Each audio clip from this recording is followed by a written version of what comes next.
За эсэлтийн ерөнхий шалгалтын явцын талаар тодорхойлохоор Ховд аймгийн боловсрол соёл урлагийн газрын дарга Пүрэхүүтэй уулзаад байна. Тэгэхээр эсэлтийн ерөнхий шалгалт одоо 3 дахь өдрөө үргэлжлэж байна. Явцын талаар та бас мэдээлэхгүй юу? Энэ жилийн эсэлтийн ерөнхий шалгалтын онцлог бол Монгол Улсын хэмжээнд цаашдаа зохион байгуулагдах газар дээрэн хүүхдүүдийн гүйцэтгэлийн оноог нь гаргаад хувьд шилжүүлээд улсын дундаж гаргаад 2 хоногийн дараа эргэж хүүхдүүдэд мэргэжлийн хуваар хийх, сургуулийн хуваар хийх энэ үйл ажиллагааны урьдчилан нөхцөлийг болгож манай дээр туршилт хийгдэж байгаа. Тэгэхээр энэ дээр хүүхдүүд маань өглөө эрт бүгдээрээ шалгалтанд ирээд амжилттай оролцож байна. Ганц нэг хүүхдүүд хоцрох ийм асуудал гарч байна. Мөн хүүхдүүд маань шалгалтын материалаа будахдаа бас санаандгүй үзгээр будах ч юм уу, бүдэг будах ч юм уу, ийм асуудлууд гарч байгаагаас шалтгаалж хүүхдүүд маань жаахан материал дээрээ алдаа гарах ийм нөхцөлтэй байж байна. Тэрнээс бусад нөхцлөр бол хэвийн сайхан явагдаж байна гэж ингэж хэлэх байна. Эсэлтийн ерөнхий шалгалтын энэ жилийн зохион байгуулалтын онцлогийн хувьд бол энэ автомат машинаар бол хүүхдүүдийн материалыг уншуулж байгаа. Энэ автомат машинд эцэгчүүд ард иргэд хүүхдүүд жаахан эргэлзэх ийм хандлага байна. Энд ямар ч эргэлзэх нөхцөлгүй юм байгаа юм. Яагаад тэгэхээр эсэлтийн ерөнхий шалгалтыг өмнөх жилүүдэд бүх хүүхдүүдийн материалыг хурааж аваад Улаанбаатар хотод очиж яг энэ машинаар уншуулдаг. Тэгэхээр өнөөдөр газар дээр нь энэ машиныг авчирж л хүүхдүүдэд газар дээр нь авсан оноо баалыг танилцуулж байгаа юм үйл явц.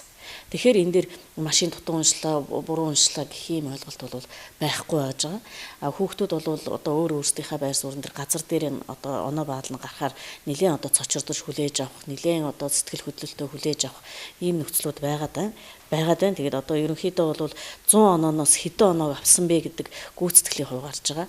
Явандаа бол 7 сарын 1 гэхэд улсын хэмжээнд нийт хүүхдүүдийн авсан гүйцэтгэлийн онооны дунджиг гаргаад улсын хэмжээнд тэр дунджтай харьцуулагдаж 500-аас 800 онооны төвшөнд ямар байгаа юм, 200 оноо юм уу, 400 оноо юм уу гэдэг тэр хүүхдүүдийн онооны хувь нь бол шилжиж гарч ирэх ёстой юм байгаа. Тэгэхээр хүүхдүүд маань анзаарч байгаа үйл ажиллагааны явцад бол анзаарч байгаа зүйлүүд юу байна вэ гэхээр өнөөдрийн байдлаар эсэлтийн ерөнхий шалгалт маань зохион байгуулагдаад маргааш нийгэм орос хэлний хичээлийн эсэлтийн ерөнхий шалгалт зохион байгуулагдаж дуусна. Энэ явцад хүүхдүүдийг анзаарч хагаад ялангуяа хөдөө орон нутгийн сумдын хүүхдүүд бол хаа хамаагүй ганц төгснээс янз бүрийн авч идснээс болоод маш их тийм хордлогонд орж байна. Одоогийн байдлаар 4 хүүхэд үйл ажиллагаа сургалтынхаа явцын үйл ажиллагаагаа эсэлтийн ерөнхий шалгалтынхаа үйл ажиллагааг явцад биеийн байдал муудаж ингэж шалгалтаа орхисон ийм байдалтай байна. Тийм учраас эдгээр хүүхдүүдийн ард байгаа багш нар хариуцаж ирсэн эцэг их ах дүү нар энд хариуцж байгаа ах дүүс нь бас хүүхдүүдийнхаа идэж ууж байгаа зүйлд бас анхаарах шаардлагатай байна гэдгийг энэ дээр бас хэлэх байна. Тэгээд хүүхдүүд маань бүгдээрээ өнгөрсөн жил сүүлийн 3 дахь жилдээ манайх харандаагаар будж байгаа. Тэгээд энэ дээрээ бол жил бүхэн хүүхдүүд шинээр орж иж байгаа учраас хүүхэд бүхэнд л энэ харандаагаар будах үйл явц шинэ байж байгаа. Тэгээд бид нар ч гэсэн өнгөрсөн жилийн хугацаанд энэ үйл ажиллагаан дээр илүү сайжруулах олон талаарх хэмжээнүүдийг бас авч ажилласан байна. За дээр нь юу гэхээр ингээд хүүхдүүд маань ур чадварын шалгалтаа хийх үгүй гэдэг. Тэгэхээр энэ ур чадварын шалгалт бол хүчний биеийн тамир энтергээ байж байгаа шүү дээ. Манайхан мэдж байгаа. Тэгэхээр энэ чиглэлийнхаа ур чадварын шалгалтыг 7 сарын 1-ээс 7 сарын 3-ны хооронд 5-ны хооронд хуваар сонголт хийгдэж шүү дээ. Хуваар сонголт хийж явах явцад энэ үйл ажиллагаа маань зохион байгуулагддаг. Энэ жил бол яг нэр өвчсөн мэдээлэл одоогийн байдлаар ирээгүй байна. Бид нар төлөвлөгтэй бол 7 сарын 1-ээс 7 сарын 3-ны хооронд ур чадварын маань шалгалт зохион байгуулагдана гэж ингэж үзэж байна. Эсэлтийн ерөнхий шалгалтыг ер нь зохион байгуулахад бэлтгэл ажлыг хэрхэн яаж хангав, maaсын сургалтыг ер нь бас яаж зохион байгуулсан бэ? Мэдээж сургалтыг зохион байгуулахад хөрөнгө оруулалт чухал. Тэгэхээр хөрөнгө оруулалтыг яаж шийдэв? Сургалтын орчин бас яаж бүрдүүлсэн бэ? Ховд аймгийн хэмжээний нийт хүүхдийн сургалтын чанарт анхаарч сургалтын чанарыг дээшлүүлэх үүднээс нэлээд олон тал тарах хэмжээг нь 2017-аас 18 оны хичээлийн жилд авч хэрэгжүүлсэн. Энэ хүрээндээ бол анги нийтийн олимпиад гэж хүүхэд бүхэн олимпиаданд ордог. Тэр анги удирдсан багш маань тухайн хичээлийг заасан багш маань маасаараа заасан ангийнхны хүүхэд ямар төвшөнд байна гэдгээр үнэлэгдэх ийм хэмжээнд үйл ажиллагааг зохион байгуулсан байгаа. Нэлээд үр дүнтэй хүүхдүүд маань багш нар маань хичээсэн, зүтгэсэн ийм үйл ажиллагаа байсан. Энийг бол бүх хичээлээр бид нар зохион байгуулж ингэж явуулсан байж байгаа. мөн эсдийн ерөнхий шалгалтын бэлтгэл одоо өнгөрсөн жилийн эсдийн ерөнхий шалгалтын одоо алдаа дутагдал маань юунда байваа, өмнөх жилүүдийнх юунда байсан бэ гэдэг дээр бид нар мониторинг хийж одоо анализ хийж үзсэн байж байгаа. Ингээд үзэхэд бол хүүхдүүд дандаа ерөнхийдөө л бол будалтан дээр дандаа асуудал үүсчихсэн. Энэ жил энэ утгаар нь одоо бүх сургуулиудыг бид нар эсдийн ерөнхий шалгалтын одоо хүүхдийн цочроог гаргах, айдсыг гаргах, сандралыг гаргах, мөн материал дээрээ зөв бичиж дугуйлах, чадвартай болгох, цагийн менежменттэй болгох, цагтаа багтааж сэдв даалгавраа гүйцэтгэх чадварыг нь сайжруулах гэх мэтийн бас тэр техникийн одоо зүйлүүд төр илүү давтлага үйл ажиллагаа өгсөн. Энэний хүрээнд яасан гэхээр 14 хоног бүхэн сургуулиуд маань энэ чиглэлээр одоо бэлтгэл ажлыг хийж исэн. Тэгээд эсдийн ерөнхий шалгалтын хүүхдийн сонгосон хичээлээр нь одоо шалгалт аваад энэ 7 ногт ямар байсан, энэ 14 ногт ямар байсан, ямар хэмжээнд дээшилж чинь, ямар хэмжээнд доошлж чинь гэдэг дээр хүүхдүүд анализ хийгээд явах ийм боломж олцоог нь бүрдүүлсэн. Багш нар маань ч гэсэн манай хүүхд одоо физикийн хичээл дээр яг аль сэдв дээрээ, аль бодолтон дээрээ алдаад байгаа юм бэ гэдэг дээр нь үнэлж эргээд тэр хүүхдүүдэд тэр чиглэлээр нь давтлагыг өгөх ийм боломжийг нь бүрдүүлж нэлээд одоо шахаж ажилласан. Өнгөрсөн жилийн хувьд бол бас эсдийн ерөнхий шалгалтанд бас нэг нөлөөсөн үйл ажиллагаа байдгийн. Тэр нь юу юм гэхээр монгол хэлний одоо нийт маасаараа хамгийн ихний өдрөө өгж байгаа монгол хэлний шалгалт бол одоогоор бол хүүхдүүд эргэж мэдээлдэггүй. Тэрийг монгол хэлний маасын дүн улсын хэмжээнд ямар байгааг үнэлдэг аймагуудыг жагсааж баяр эзлүүлдэг. Энэ хүрээндээ монгол хэлний одоо тэр үнэлгээг бүх одоо ихтэй сургуулиуд өөрсдийнхөө програмд оруулаад ур чадвар өгж байгаа сургуулиуд маань ур чадварын дүнг монгол хэлний дүнтэй холбоод тэр програм дээр оноо гарч ирж байгаа.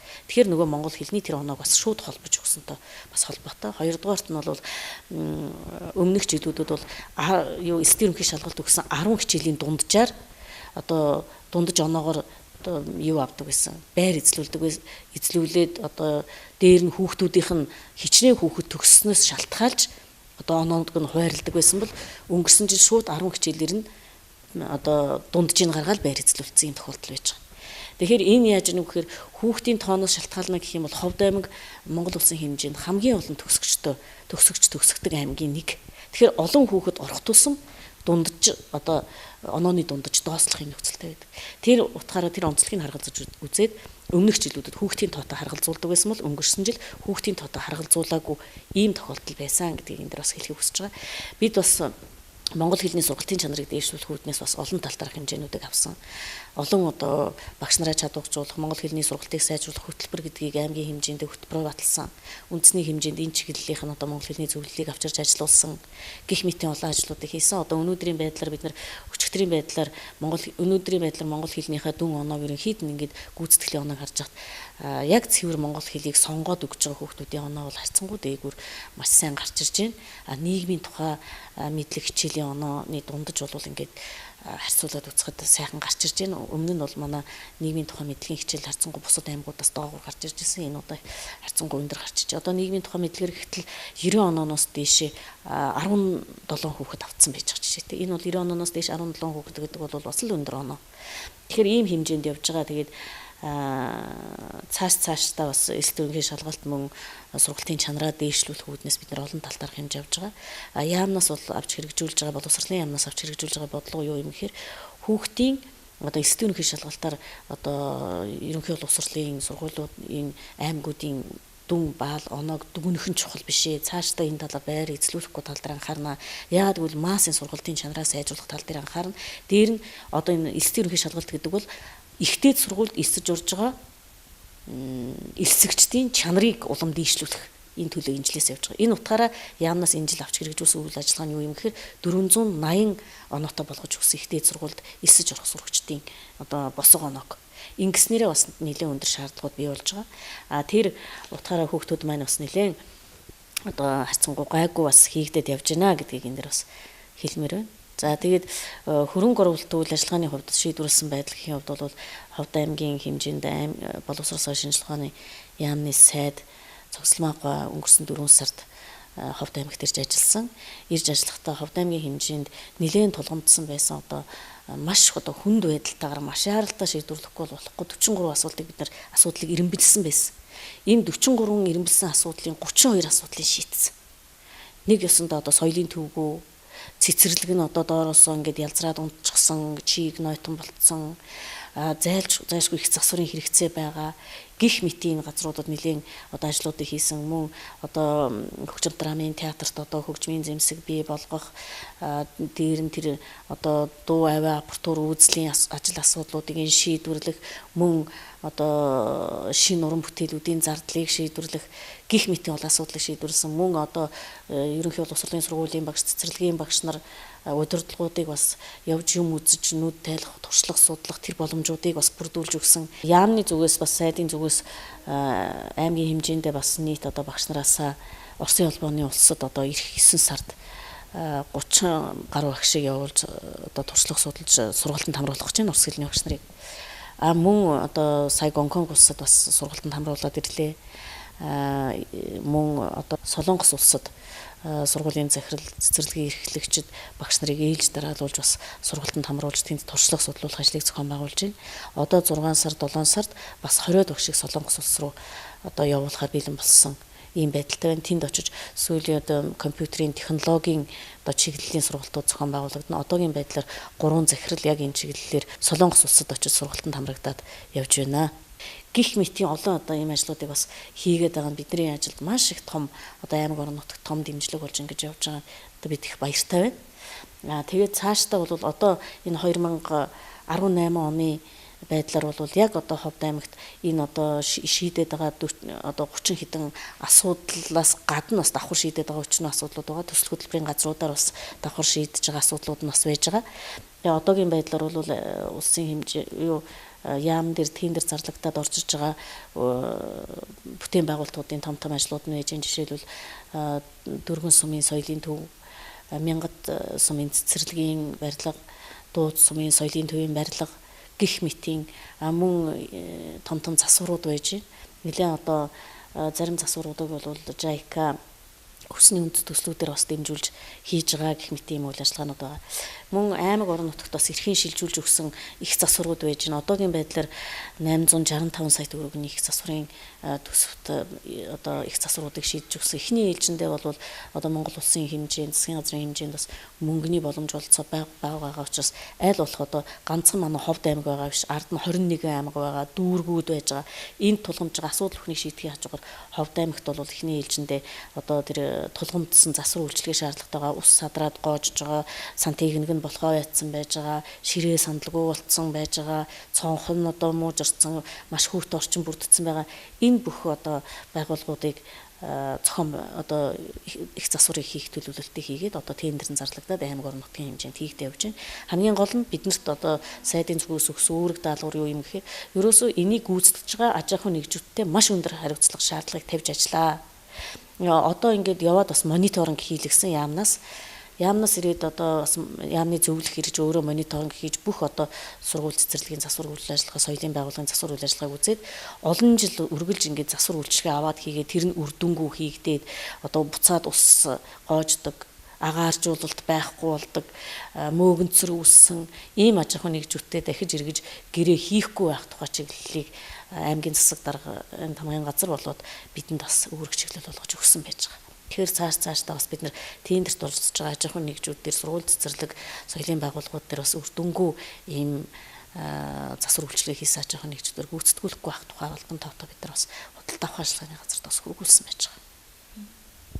Тэгэхээр эх хичээлийн жилд багш сурвалжтын ур чадварыг одоо сайжруулах чиглэлээр ямар бодлого барьж бас ажиллах вэ? Энэ жил одоо 2017-18 оны хичээлийн жилд манайх ямар бодлого барьсан гэхээр боловсролын салбарт ажиллаж байгаа ажилтан ажиллагчдын ур чадвар харилцаа хандлагыг сайжруулах жил.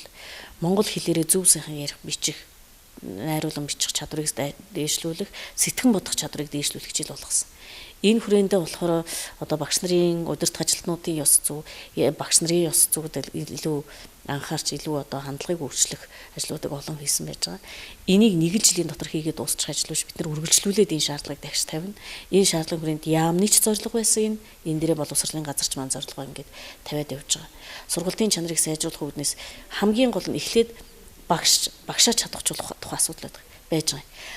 Багш чадвартай болохын тулд багш эхлээд мэдж байгаа, мэдэхгүй байгаагаа мэдэх хэрэгцээ байна. Дээр нь дахиад багш маань мэдж байгаа мэдэхгүй байгаагаа мэдхийн тулд тэр багш өөрлөгөө харах хандлагын асуудал нэгдүгürt баг. Яагаад 40 минутын хугацаанд багшийн хүүхдийн өмнө ингээд зогсоод тэрний төлөө цалин хөлс аваад амьдарч байгаа юм бэ? Ажиллаж байгаа юм бэ?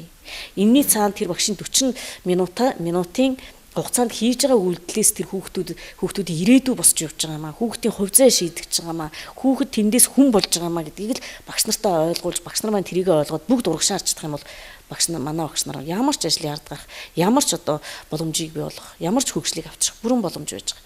Тийм учраас энэ жилийн хувьд бол манай багш нар бас харьцангуй энэ тал дээр илүү өөрчлөлтийг хийсэн юм жил байсан. Тэгэхээр олон улсын хэмжээнд ч гэсэн ерөөсөө боловсролын цаашдын чих хандлага юу байх юм гэхээр боловсролд ажиллаж байгаа хүн бүхний хандлагын өөрчлөлтийг сайжруулах жил болгож байгаа дэлхийн нийтээр. Тэгэхээр энийг ч гэсэн бид нэр үргэлжлүүлээд ирэх жилдээ бас хийн сургалтын массын чанарыг сайжруулах тал дээр нэлээд анхаарна гэсэн ийм зорилготой байж байгаа. За Ховд аймгийн боловсрол соёл урлагийн газрын дарга Пүрэхүүтэй уулзаж элсэлтийн ерөнхий шалгалтын явцын талаар болон энэ хичээлийн жилд Ховд аймгийн боловсролын салбарт хийгдсэн хөрөнгө оруулалт болоод эх хичээлийн жилд ямар бодлого барьж ажиллах талаар үзэгч та бүхэнд товч мэдээлэл хүргэлээ.